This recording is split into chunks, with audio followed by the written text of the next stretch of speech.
It's been a while since we've been to Conservative Home, but it's a bit quiet again at the moment on the reform front. So we've had all this news, then nothing, and then it all came crashing in again.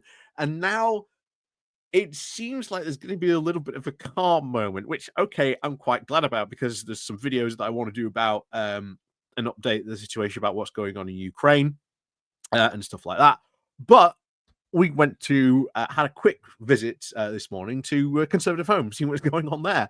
And you've had a very brave person right on Conservative Home, and the reason why they defected to Reform UK, which bear in mind, if Reform UK ever become, which they will, a national government, or they start leading these councils, and these councils start running into continuing disasters, which, well, if you look at what's going on in Hull and East Yorkshire, certainly headed that way. You look at the other councils; they've done nothing so far in 4 months. Hardly, should we say, hitting the ground running from their own perspectives on that. They aren't really performing that well at all in any of these local councils, except introducing more chaos and confusion. So it's hardly, shall we say, the party I would say to go and join up. But unfortunately, that's where we are at this moment in time. And if they ever do form a national government, as bad as it will be, the good thing that will come out of it will be to show that, yeah, they were absolutely terrible and they were awful. And it's going to, I think, show a lot of people that they were thinking about Nigel Farage as some sort of great savior when he never really was. Trust me, when you try to talk to some of these people who are true Faragites, it's very, very cult-like. Same for the Your Party people, but well, maybe we'll get to doing that on a video later. But yeah, it's interesting on this one. So let's go on and have a look into this. Maybe a bit of an embarrassment, maybe in a couple of years' time, to why this guy wrote this blog for Conservative Home. But before we do go jumping on into this, please do remember to, of course, click on the like, share, and subscribe button. Down below, there are links to my Patreon page, the One Off Nation link called Buy Me Coffee, where you can buy me coffee, the YouTube thank you button, and of course, the YouTube membership button down below as well. And thank you very much to everyone who does help support the channel. Like I say, do remember to, of course, ring the bell as well, so you get notifications when we go live and when we drop a new video. So thank you very much to all those people that do help and support the channel. So let's crack on then over into Conservative Home and see why Rupert Matthews decided that he would defect and join Reform UK. Now, also, bit of a mini update, because this guy's from Leicestershire. In fact, he was the police and crime commissioner for the Conservatives over in Leicestershire. They do now have, by the way, a new deputy leader and, of course, a new guy in charge of adult social care. So that's at least good. And I think Joseph Brom, despite the fact that, he was going to be given another cabinet position, I think has been put on timeout. So back, of course, onto this. Maybe I'll do a quick shorts video about that later on. But anyway, back to this. So, yes, Rupert Matthews. Why on earth did he decide to defect to Reform UK? So, as usual, voters were well ahead of the politicians in their appreciation of the increasing vitality of party politics in the UK. In Europe, there has now long been a great mobility between political parties. I saw this firsthand in the European Parliament when MEPs shifted easily between political groupings with surprising frequency. At the time, I put this down to the near ubiquitous use of proportional representation on the continent, instead now of a small number of large political parties, as in the UK. Most European countries had a large number of small parties, which came and went, and some with speed. So, again, this guy, not probably a big fan of proportional representation by the sound of it. Here, of course, in the UK, neither politics nor voters had, of course, been accustomed to such behaviour. Elections were, of course, would not decided not by so much by the mythical floating voter who changed party that they supported, and far more decisive with whether the voters of one party went to vote or stayed at home. Again, very true. But he's sounding this like that the only reason he's changed parties is because he's put his finger up in the air and maybe seen which way the wind is blowing, and that the Conservatives, regardless of what could happen at the next election, do look as if they are going in for an even bigger collapse. So he continues. This is why, of course, canvassing records were, of course, so useful. If a person was, of course, canvassed as a Conservative 10 years ago, chances were they would still be, of course, Conservative now. So it was worth pushing a "Don't forget to vote today" leaflet through their door. That, as of course, has now changed. I first noticed this back in the local elections in 2011. The Lib Dems proceeded to have many leaflets concentrating now on a single local issue and urging voters to lend us your vote. On this particular issue, cleverly, was the way that the habitual Labour voter was no less Labour voting Lib Dem on social issues. But Brexit cemented that trend, of course. People were, of course, far less driven by how their usual party leader voted than by how an issue at stake on the ballot paper was. Political tribal loyalties broke down. And wasn't that your party then? Because, if Brexit is still a big dividing issue, I still think it is. It's why your party doesn't seem to. You'll notice none of them have talked about the EU yet, or should there be a referendum on that? In fact, I've seen a couple of apparent places where that has tried to be discussed on a couple of your party groups, and it's apparently been deleted. There's no, shall we say, great appetite apparently to revisit that issue, apparently on their front. But the Conservatives did do all this. It was their cause, their side that broke the right wing pact that they all would vote together on that one. But that's not anymore on that one. So none of us now, of course, on the centre right, of course, have had a choice of parties.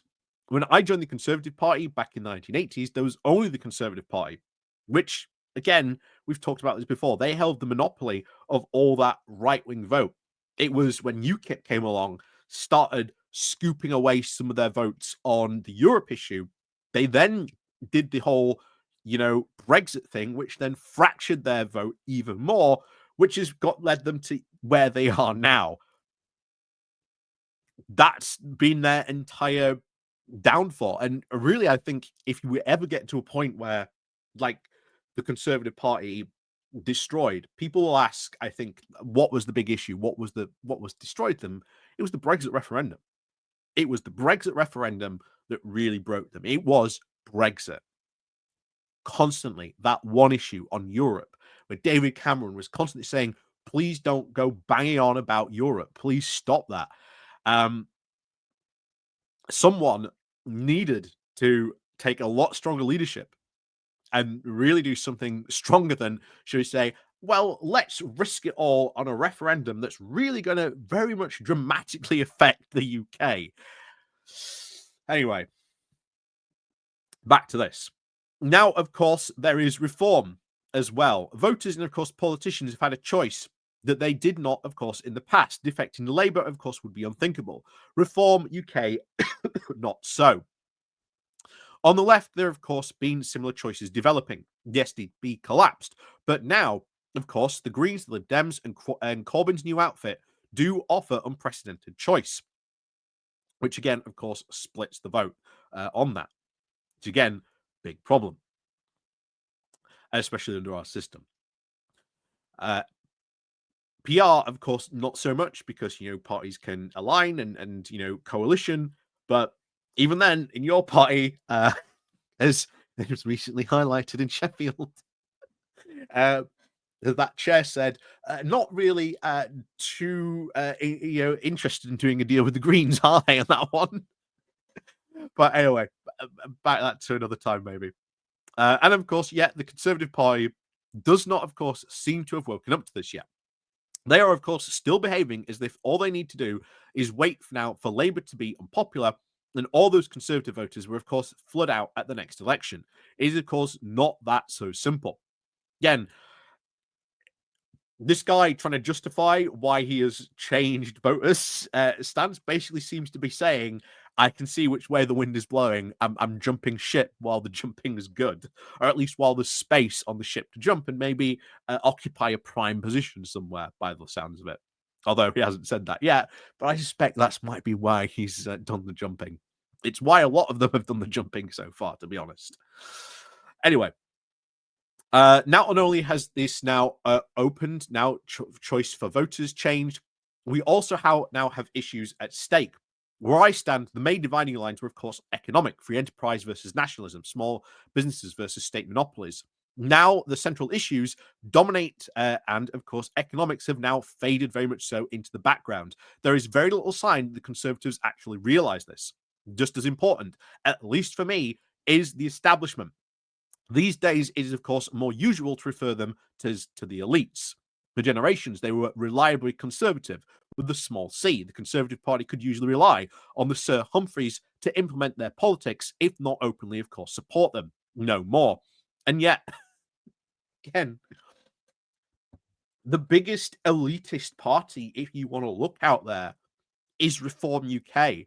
Nigel Farage is one of like the biggest elitist groups of people, persons, privileged person. You remember all the Coots banking thing he went through. Yeah, massively elitist on that one. He is not like a friend to the people at all. If you have a look at any of these issues that he's talked about or, voted in his own voting record in the past. So anyway, continuing this, no more. These days, of course, the establishment / the elite is on the wrong side of these cultural issues. Oh, of course, cultural issues. Anyway, high immigration, soft on law and order. We aren't really soft on law and order. Trans ID, ESOC membership, woke this, woke that. The powers that be can, of course, be relied upon to be wrong time and time again. Why are they wrong? Like, why are they wrong on European Court of Human Rights membership? Why are they wrong on trans self-ID? Why are they wrong on law and order? Why are they wrong on high immigration? And the reason for that.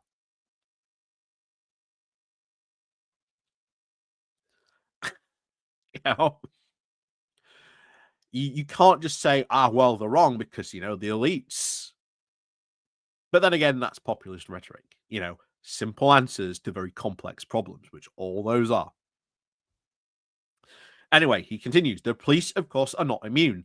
The second place to nobody in my admiration of the frontline police officers, the PCSOs and staff, but senior police commanders now are, of course, a different matter. They take the scandalous behaviour of the Wiltshire's chief constable just days after the judgment against the Northumbrian police for openly supporting and participating in pride marches. Wiltshire police are doing exactly that. Why is that a problem with police participating in pride marches? Aren't there openly gay officers? Why is that a problem for the police to participate in those pride marches?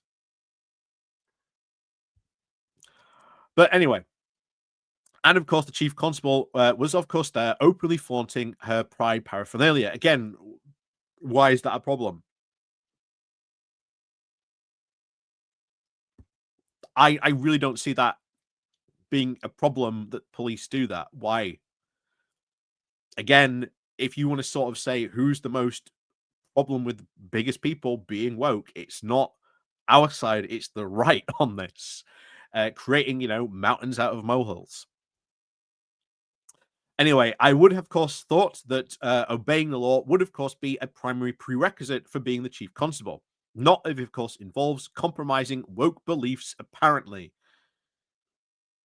So he's joined Reform now, as we can see, because the police are just too woke.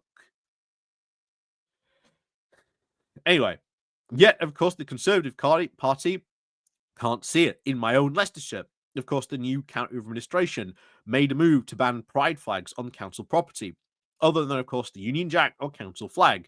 And what's been the response to that? What has been the response from workers about that? Saying that they now feel very much attacked and worried about their own rights and their own protections. Does this guy not see that either? But of course, no, he doesn't. Anyway, the Conservative councillors, of course, immediately sprang to the support of council staff who wanted the flags now of every woke cause known to man to be flown. Again, no, that's not what happened, but that's his own, right-wing conservative view of all these things. Anyway, he continues. Let's say this. We shall finish it off. This country, of course, needs radical change. Again, what radical change? It needs the elites to be put in their place. Oh, you mean putting elites like Nigel Farage in their place? While Reform UK are, of course, getting down to doing the serious work and what needs to be done, they're not. If you look at what's going on in some of these councils, when and how, of course, the Conservative Party has not even recognised that there is a problem.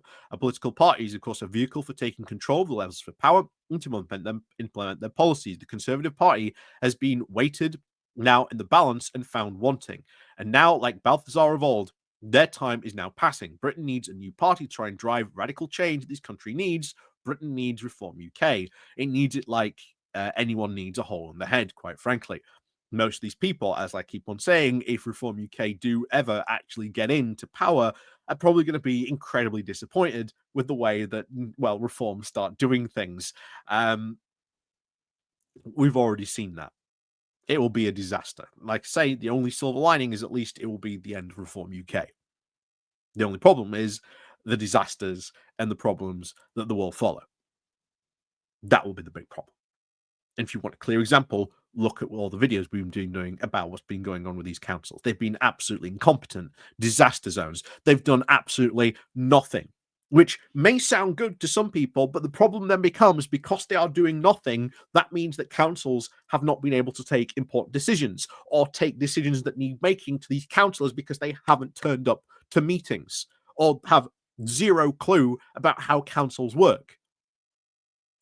So councils have missed deadlines, they've missed funding opportunities, they've missed out or waiting on important decisions that needed to be made to get stuff done in the council to do, but these reform people just haven't been turning up to meetings, haven't been doing anything because they would rather focus on, well, I don't really want that, that pride flag to be flown, because somehow that becomes the most important thing to these people.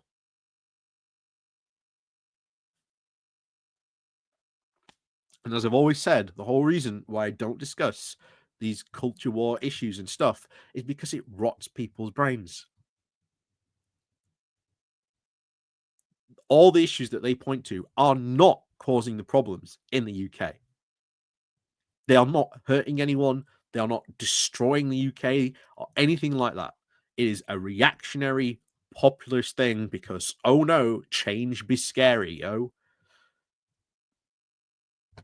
But as always, let me know what you think down beside this. I think this guy is quite frankly a fool to think, why Reform UK needs to be, selected. But there you go.